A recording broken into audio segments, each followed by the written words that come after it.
Flow of income is an interesting concept in economics. I think that is also known as circular flow of income that shows how money moves continuously between the different sectors of the economy, mainly households and firms. To know more about that, I now invite our students to demonstrate that.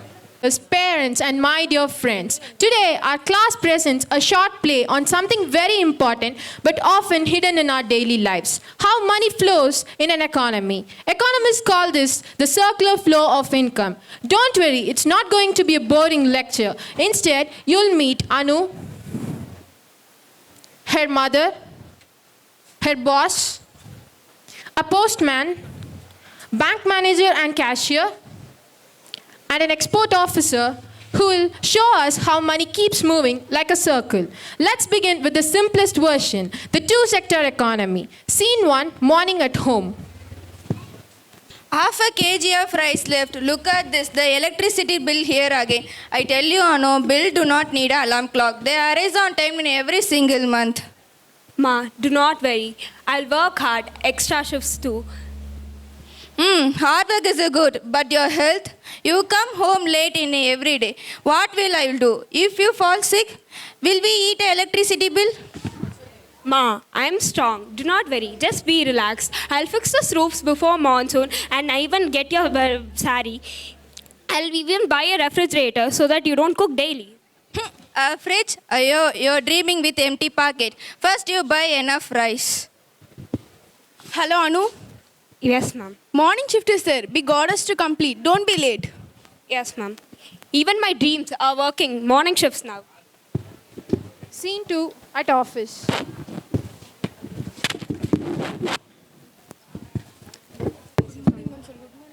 Good morning, ma'am. Good morning, Anu. How was my best worker today? Just finished the reports, ma'am. Excellent. Do you know how our business runs? Because of hardworking people like you. We provide you job and you gave us your time and energy. Then we together create value. That's true, ma'am. With my salary, I buy groceries, pay wages, and etc. And money does not just stays with me. It keeps on moving. That's what my mother always reminds me of. Exactly, Anu. That's the beauty of economy. I pay you wages for your work and in return, your household buys products and service, which is like our firm, then the money flows back to the business sector. So if I buy rice, buy groceries, some amount of the money goes back to the producers, is it? Absolutely. And don't forget that when you save some part of your income in bank, the bank doesn't keep it in the box. It provides loan for businesses and that loan helps us to grow and even to provide more jobs. So my job only does not just feed my mother. It keeps the whole cycle alive. Am I right? Exactly, Anu. Workers need businesses and businesses need workers. Without one, the other will collapse. Thank you, ma'am. Ma, I'm back. Tomorrow is the start of new month.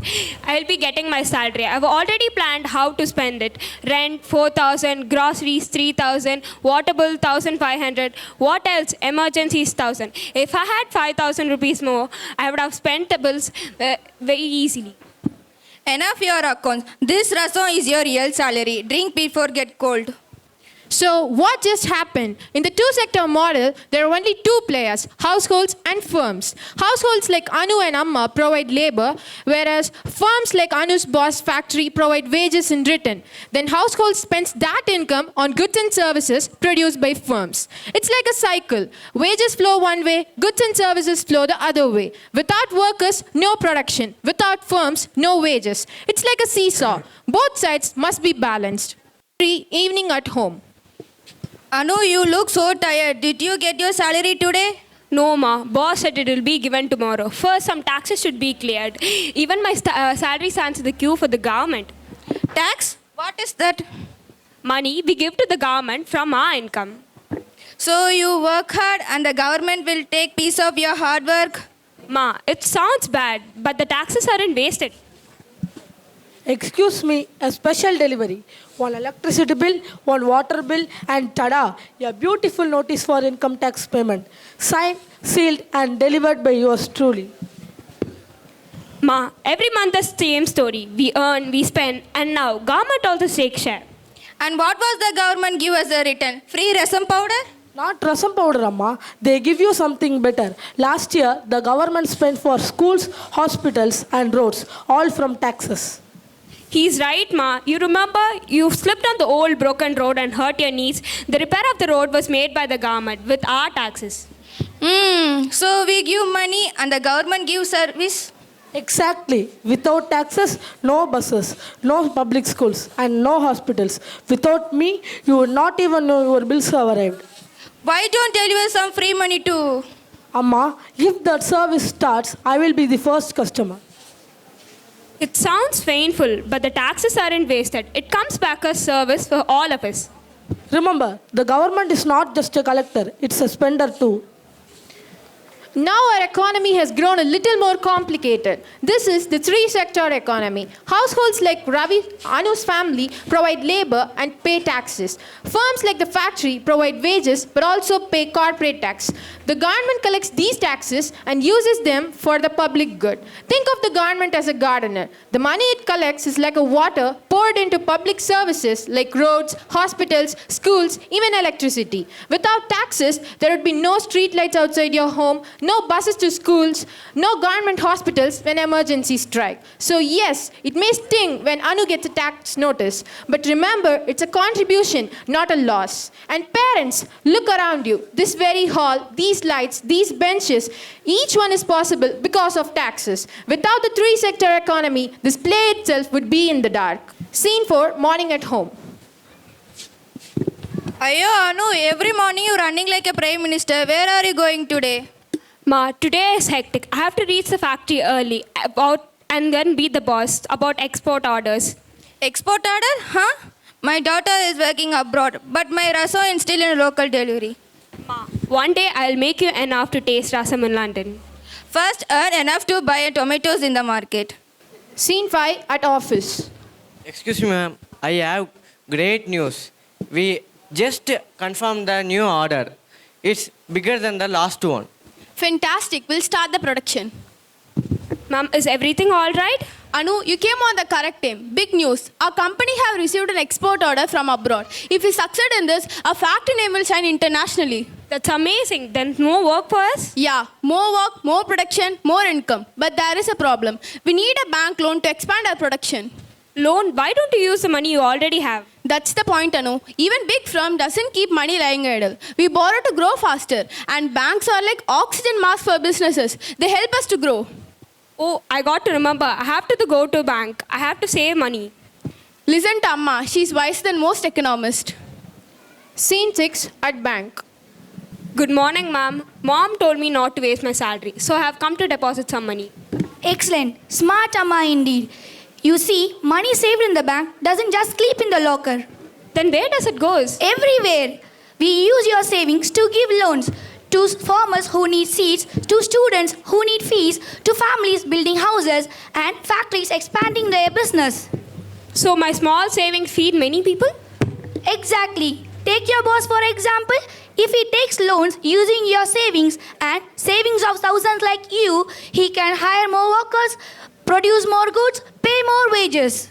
So my deposits are like seed. It grows as seed to feed many. Well said, Anu. That's why we say every rupee saved is a rupee invested in a nation's progress.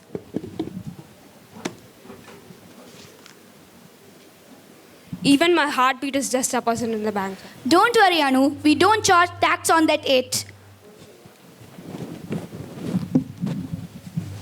Now the circle is complete. This is the four-sector economy. Households provide labor, earn wages, and also saves in the bank. Firms provide jobs and wages, but also borrow money to grow. The government collects taxes and provides public services. Banks act as bridges connecting savings to investments.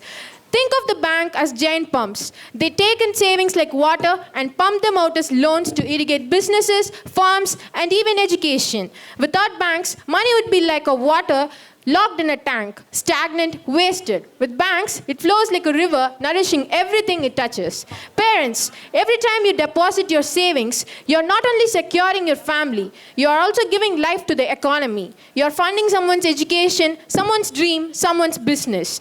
And that is why this cycle, households, firms, government, and bank, is called the circular flow of income.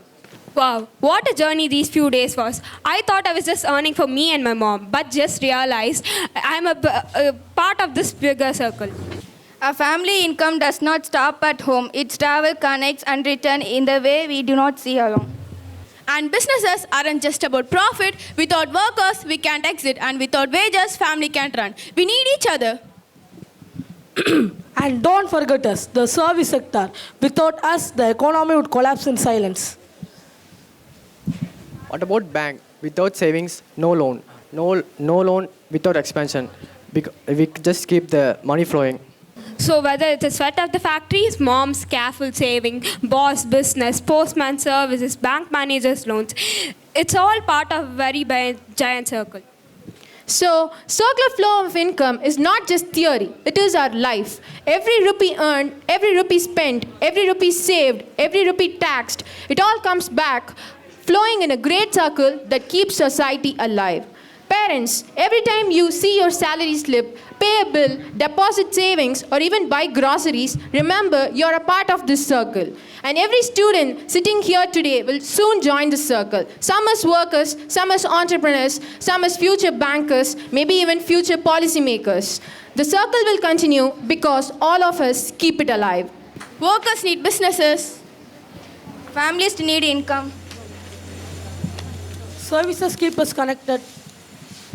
Savings fuel growth. And all together, we keep the economy alive. This is the circular flow of income where every rupee moves and every role matters. Thank you.